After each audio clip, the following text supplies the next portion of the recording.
नमस्ते साथियों। तो आज हम आ गए हैं फिर से क्लास लेके हिंदी की।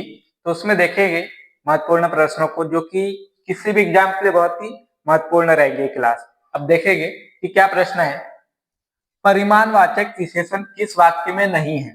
क्या बोला है? परिमाणवाचक विशेषण किस वाक्य में नहीं है? तो हम देखेंगे पहला क्या ऑप्शन है, 4 ट्रक बजरी आएंगी। अब देखिए बजरी है तो ये तो परिमाण में ही आएगा, ये कंफर्म हो गया कि परिमाण है, ठीक है।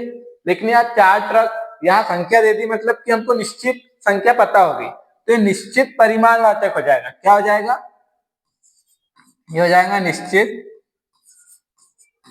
परिमाणवाचक हो जाएगा ये, ठीक है। कौन सा विशेषण हो जाएगा? निश्चित परिमाणवाचक विशेषण। दूसरा देखेंगे, कुछ तेल तो यही बिखर गया। अब देखिए यहाँ पे क्या बोला है, तेल। तेल भी किस में आता है? परिमाण में आता है। अब देखिए क्या बोला, कुछ, तो यहाँ पे निश्चित नहीं है, तो क्या आ जाएगा हमारे पास में? अनिश्चित।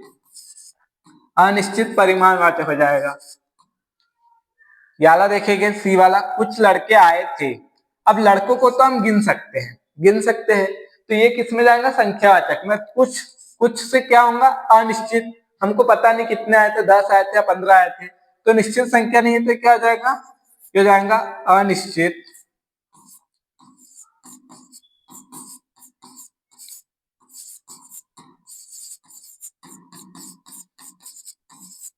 अनिश्चित संख्यावाचक विशेषण। तो यही सी कैसा हो जाएगा हमारे पास में? सही हो जाएगा, क्योंकि ये क्या? संख्यावाचक है, और बाकी ये दोनों क्या? परिमाणवाचक। याला देखेंगे, मैंने 10 कटोरी चावल खरीदा। अब देखिए यहाँ कटोरी चावल, चावल क्या है? इनको गिन सकते हैं, चावल 2 चावल नहीं, ये भी काय में आता है? परिमाण में। जिसको मापा जाता है वो किस में आएगा? परिमाण में आएगा, और जिसको गिन सकते हो संख्या में आएगा। तो ये चावल क्या है? परिमाण में। लेकिन कितनी है? 10 कटोरी, मतलब हमको यहाँ निश्चित परिमाण दे दिया उसका कि 10 कटोरी है, तो ये क्या हो जाएगा हमारे पास में? निश्चित परिमाणवाचक हो जाएगा। तो ये तीनों में निश्चित परिमाणवाचक विशेषण है, लेकिन सी वाले ऑप्शन में क्या है? अनिश्चित संख्यावाचक है, ठीक है।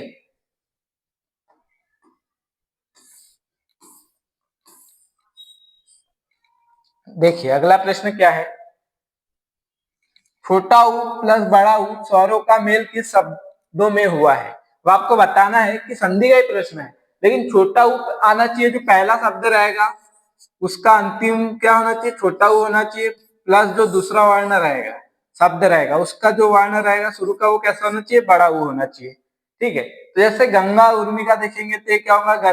गंगोर्मी को, ये बनेगा गंगा और उर्मी। देखिए बाद वाला तो बड़ा ऊ है, लेकिन यहाँ क्या है? आ है, तो ये आ और ऊ का मेल है, तो ये आला नहीं है, ठीक है, ये गलत हो जाएगा। लघु उर्मी का देखेंगे तो ये क्या होगा? लघु और उर्मी, मतलब यहाँ पे क्या है? छोटा ऊ और बड़ा ऊ, तो यही हमको चाहिए था, तो बी कैसा हो जाएगा? सही हो जाएगा। भानुदय का देखेंगे तो ये क्या बन जाएगा? भानुधन उदय। यहाँ क्या हो रहा? बड़ा ऊ और ये छोटा ऊ, तो ये उल्टा हो जा रहा। गुरु उपदेश का क्या बनेगा? ये बनेगा गुरु उपदेश। तो यहाँ क्या है? छोटा ऊ है, और यहाँ भी क्या है? छोटा ऊ है, लेकिन हमको चाहिए था छोटा ऊ और बड़ा ऊ, तो ये है दूसरा वाला, तो क्या हो जाएगा? दूसरा वाला सही हो जाएगा। इस प्रकार से भी प्रश्न आ सकते हैं संधि में, है ना। देखिए जो गीतांजलि शब्द है उसका आपको शुद्ध रूप बताना है कि गीतांजलि कैसा शुद्ध रूप होता है ना, किस तरीके से लिखा होता है। तो हमको ये पता होना चाहिए कि बना किससे। ये बना है गीत और अंजलि से। ये शब्द बना है गीत और अंजलि से। जैसे पुष्पांजलि होता है, किसी को हम पुष्पों की अंजलि देते हैं, है ना, वो होता है पुष्पांजलि। वैसे गीतों की अंजलि देना किसी को, वो गीतांजलि होता है। तो देखिए गीत और अंजलि जब मिलेंगे तो ये क्या बन जाएगा? यहाँ का और यहाँ का दोनों मिलकर क्या हो जाएंगे? तो क्या हो जाएगा? गीता। अरे बिंदी है तो ये यहाँ लग जाएंगी, जली। तो गीतांजलि आवर्तन कैसी होंगी, शुद्ध होंगी। तो देखेंगे जो हमको यहाँ पे दिया है इसमें बिंदी गलत जगह लगा दी है, इसमें क्या है सही जगह तो है लेकिन छोटी लगा देते हैं, गलत है। इसमें क्या है ये लिखा सही मात्रा है लेकिन यहाँ बिंदी है तो ये भी गलत है। ये देखिए ये गीतांजलि शुद्ध है तो ये थर्ड वाला सही हो जाएगा। और इसमें क्या गलती है, इसमें ये बड़ी लगा दी है लॉ में तो ये भी गलत है। तो थर्ड वाला कैसा हो जाएगा, सही हो जाएगा। देखिए अगला प्रश्न है हमारे पास, सदानंद शब्द में कौन सी संधि है। तो सदानंद बना किससे है, ये बना सत और आनंद से। तो यहाँ पे त किसमें बदल जा रहा है, द में, तो ये क्या बन जा रहा है, सदानंद। तो ये कौन सी है, त बदला मतलब व्यंजन बदला, तो कौन सी संधि है, व्यंजन संधि। दीर्घ संधि नहीं है, गुण संधि नहीं है, यन संधि नहीं है, क्या है, व्यंजन संधि। चौथा वाला सही हो जाएगा।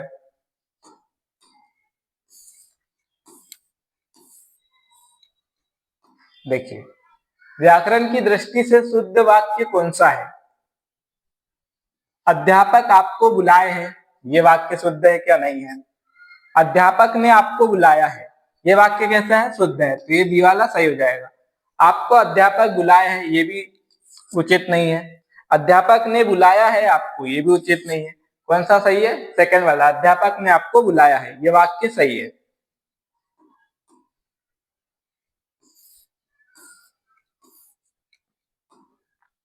देखिए निर्मल का विलोम शब्द क्या होता है, तो निर्मल का स्वच्छ होगा क्या, नहीं, ये समानार्थी है निर्मल का, मलिन हो जाएगा, है ना। निर्मल का विलोम क्या हो जाएगा, मलिन, बी वाला सही। साफ, शुद्ध, स्वच्छ, निर्मल, ये क्या है, एक ही बात है ना, ये समानार्थी हो जाएंगे, पर्यायवाची हो जाएंगे। मलिन क्या हो जाएगा, उसका विलोम हो जाएगा।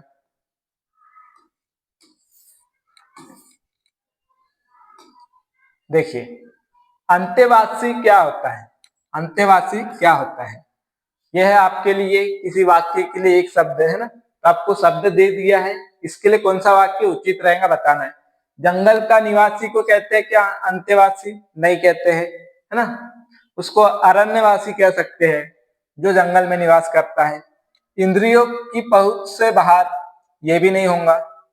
विद्यार्थी जो गुरु के समीप ही निवास करता है उसको कहते हैं अंत्यवासी, ठीक है।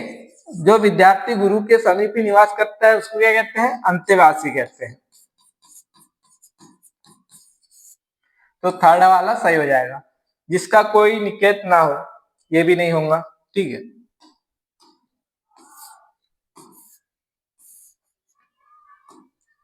देखिए निम्न में से ब्राह्मण का पर्यायवाची नहीं है, ब्राह्मण का पर्यायवाची कौन सा नहीं है ये आपको बताना है। तो मुस्लिम, विप्र, मही, महिदेव, द्विज। तो देखिए द्विज मतलब क्या होता है, ये द्वि मतलब दो और जा मतलब जन्म लेना, जो दो बार जन्म ले। तो द्विज का हमने अनेक अर्थक में देखा है कि ब्राह्मण को भी कहते हैं द्विज, क्योंकि एक बार तो सभी का जन्म होता है उसी प्रकार होता है, उसके बाद में जब वह ग्रंथ वगैरह आदि पढ़ के शिक्षा ग्रहण कर लेता है, जन्म धारण कर लेता है, तो उसके बाद में वो ब्राह्मण की जाति मतलब आ जाता है ना। जो कहना चाहिए कि ब्राह्मण के गुण उसमें आ जाते हैं तो उसका वो दूसरा जन्म माना जाता है, इसलिए उनको द्विज कहते हैं। तो द्विज भी होता है पर्यायवाची। महिदेव माना जाता है कि पहले ब्राह्मण की क्या करते थे, पृथ्वी का पालन पोषण करते थे, तो इसलिए उसको महिदेव भी कहते हैं।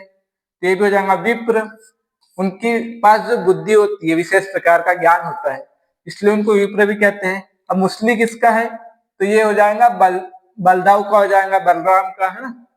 लेकिन ये क्या हो जाएगा, किसके हो जाएंगे, तीनों ब्राह्मण के होते हैं, तो मुस्लिम नहीं है ब्राह्मण का, तो पहला वाला सही हो जाएगा।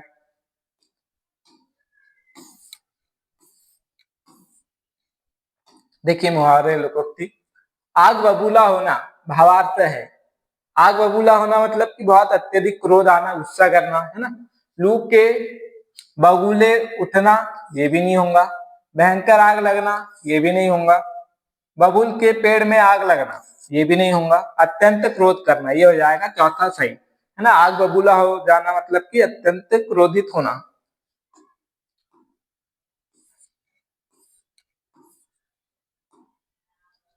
अपने पैरों पर खड़े होना का भावार्थ है। अपने पैरों पे खड़े होना मतलब कि आत्मनिर्भर हो जाना, स्वयं अपना खर्चा उठाना, पालन पोषण कर लेना। ठीक है, तो इसका क्या हो जाएगा, आत्मनिर्भर होना पहला ही सही हो जाएगा।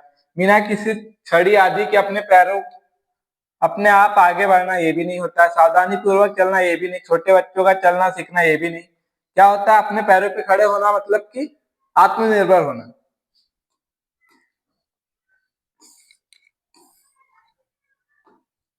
देखिए, किस शब्द में प्रति उपसर्ग नहीं है, तो आपको बताना प्रति उपसर्ग किसमें नहीं है। ठीक है, नहीं पे भी ध्यान देना है। अभी प्रत्याशी है तो किससे बना है, ये बना है प्रति और आशी से, इसमें यन संधि हो गई है। प्रत्यर्पण ये भी बना है प्रति और अर्पण से, इसमें भी यन संधि है।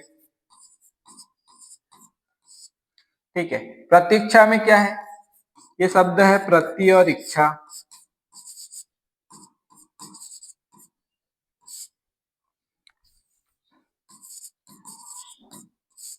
मतलब यहाँ दीर्घ स्वर संधि है। और ये प्रतिक्त, ये बना है प्र उपसर्ग और तिक्त शब्द से। तिक्त का अर्थ होता है तीखा या जो पैना हो, है ना, जिसकी धार हो। ठीक है, तो ये इसमें क्या है, प्र उपसर्ग है, प्रति उपसर्ग नहीं है, तो चौथा अलग ऐसा हो जाएगा, सही हो जाएगा। बाकी तीनों में प्रति उपसर्ग है।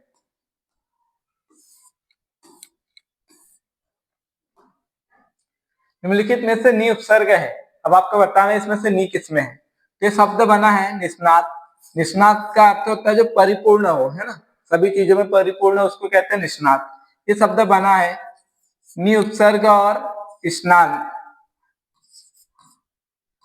स्नात से।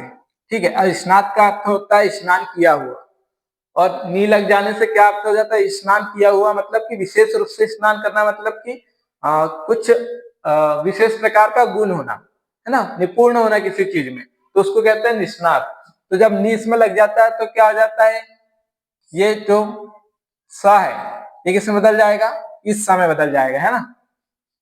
अब देखेंगे बाकी में निरंजन, ये शब्द किससे बना है, ये बना है नीर और अंजन से, तो इसमें नी उपसर्ग नहीं है, इसमें नीर उपसर्ग है। निशांत देखेंगे तो ये बना है निशा और अंत से। देखिए, इसमें बहुत से लोग कंफ्यूज हो जाते हैं। निशांत, इसको क्या कर देते हैं कि हम इस प्रकार से भी तोड़ सकते हैं, है ना, निशाधन निधन शांत, ये टूट भी रहा है लेकिन आपको अर्थ को समझना है। ठीक है, निशांत का अर्थ क्या हो जाएगा, जो शांत है उसका विलोम निशांत होता है क्या, नहीं होता है, इसलिए नी से नहीं टूटेगा, क्योंकि शांत का विलोम क्या होता है, अशांत, अ लगता है उसके साथ। ठीक है, नी लग के नहीं बनेगा। ठीक है, तो जो निशा का अंत होता है उसको निशांत कहते हैं। यहाँ पे आप नी और शांत नहीं कर रहे। अब देखिए, निशाना, जो निशाना शब्द है ये फारसी का है, ये मूल शब्द है, तो इसमें कोई उपसर्ग नहीं है, तो नी उपसर्ग किसमें है, तो पहले वाले में है, तो ये सही हो जाएगा।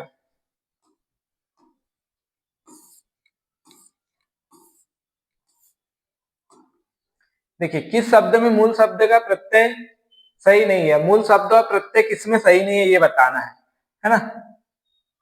नहीं, किस शब्द में मूल शब्द व प्रत्यय सही है, चारों में से कोई एक ही सही है, बाकी किसी में प्रत्यय या फिर कोई शब्द गलत होगा। जैसे सपेरा, सप और एरा से नहीं बनता है, सपेरा मतलब तो सांप से संबंधित हो, है ना, तो किससे बनेगा, सांप से बनेगा, सप से नहीं बनेगा, तो यहाँ पे ये गलती है, यहाँ होना चाहिए सांप, तब सही होगा।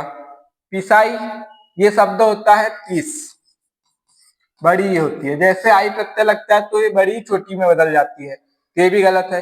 फुलावट, फुल और आवट ये सही है, थर्ड वाला सही है। लुहार, लू और आर नहीं होता है, लुहार किससे संबंधित, लोहा से, तो ये होता है लोहा। और आर, जब आर प्रत्यय लगता है तो ये ओ की मात्रा ऊ में बदल जाती है और बन जाता है लोहार, तो सी वाला सही है।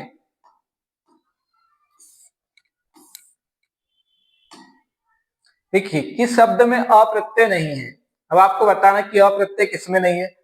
अप्रत्यय की खास बात क्या है कि वो दिखता नहीं है, किसी में भी हो, जैसे सौर है, सरस है, कौशल है, वासुदेव है, इसमें दिख रहा है कि अप्रत्यय नहीं दिख रहा है। लेकिन जैसे हम देखें कि चमत्कारिक,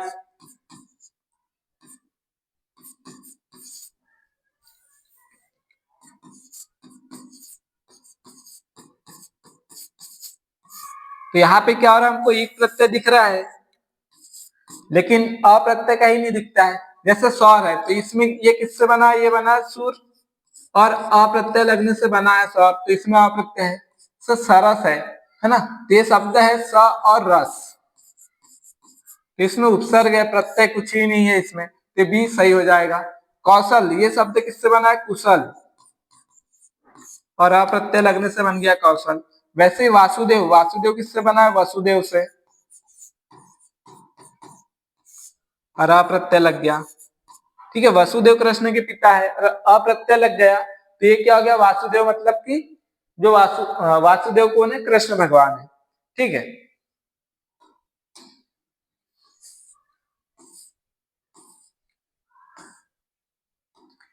देखिए निम्नलिखित में से अनिश्चयवाचक किस विकल्प में है। आपको बताना है जो सर्वनाम है अनिश्चयवाचक किसमें है।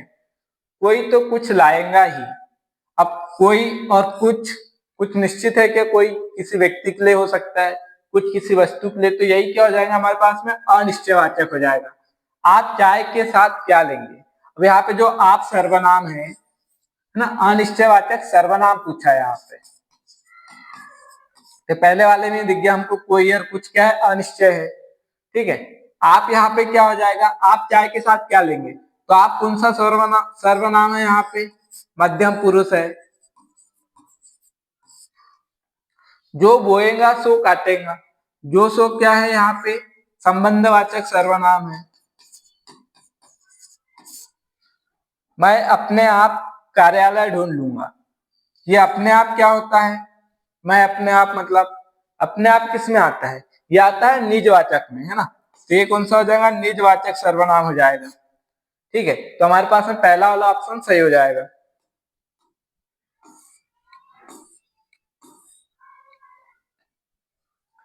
निम्नलिखित में से कौन सा शब्द भाववाचक संज्ञा है, आपको भाववाचक संज्ञा बताना है। मैंने आपको संज्ञा और विशेषण पहचानने की ट्रिक पहले ही बता दी है ना।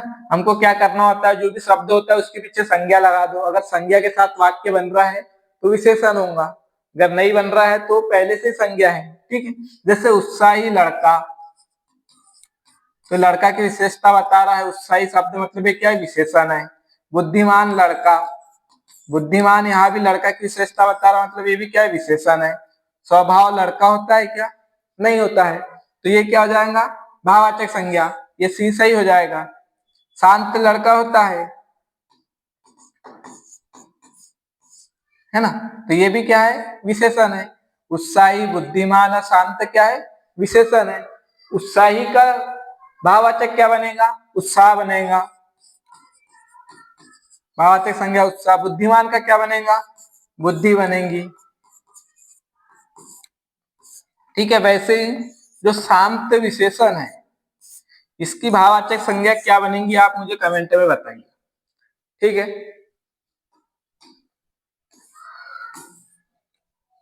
देखिए अगला प्रश्न है, नरेश 2 घंटे से कमरे में सो रहा है।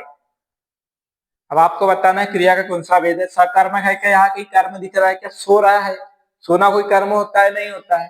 कमरे में यहाँ पे क्या है, अधिकरण है ना, कर्म नहीं है। ठीक है, तो यहाँ पे कोई कर्म नहीं है तो क्या हो जाएगा, अकर्मक हो जाएगा। द्विकर्मक भी नहीं होता, प्रेरणात्मक क्रिया तो होंगी नहीं, क्योंकि हम प्रेरणात्मक क्या होती है, सदैव सकर्मक क्रिया होती है ना, उसमें प्रेरणात्मक क्रिया होंगी। ठीक है, अगर प्रेरणात्मक क्रिया है कहीं तो वहां पे सकर्मक क्रिया होंगी, अकर्मक नहीं होंगी, तो अकर्मक क्रिया है यहाँ पे।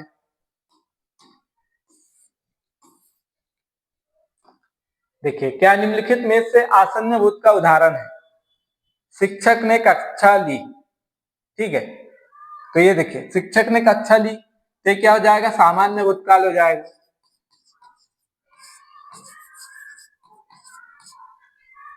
बस अभी अभी आई है। अब देखिए आसन्न भूत का क्या अर्थ होता है, जो तुरंत काम हुआ हो, अभी जस्ट हुआ ही हो, तो बस अभी अभी आई है, तो यही क्या हो जाएगा हमारे पास में, आसन्न भूत हो जाएगा। ये बी कैसा हो जाएगा, सही हो जाएगा। मेरे पहुंचने से पहले बस आ चुकी थी, जो काम हो चुका था वो क्या है, पूर्ण हो गया है, पूर्णभूत। ठीक है, कवयित्री ने कविता पढ़ी होंगी, अब पढ़ी है या नहीं पढ़ी है हमको नहीं पता, हम सिर्फ क्या कर रहे हैं, संदेह कर सकते हैं, हमको संदेह डाउट है कि पढ़ी होंगी, मतलब ये क्या हो जाएगा, संदिग्ध हो जाएगा, संदिग्ध बोध।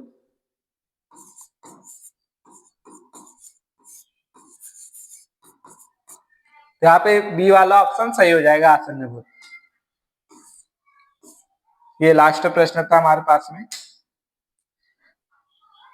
तो अगर आपको कोई डाउट हो, कोई प्रश्न हो आपका, तो आप कमेंट कर सकते हो, तो मैं उसको अगली वीडियो में बता दूंगा। धन्यवाद।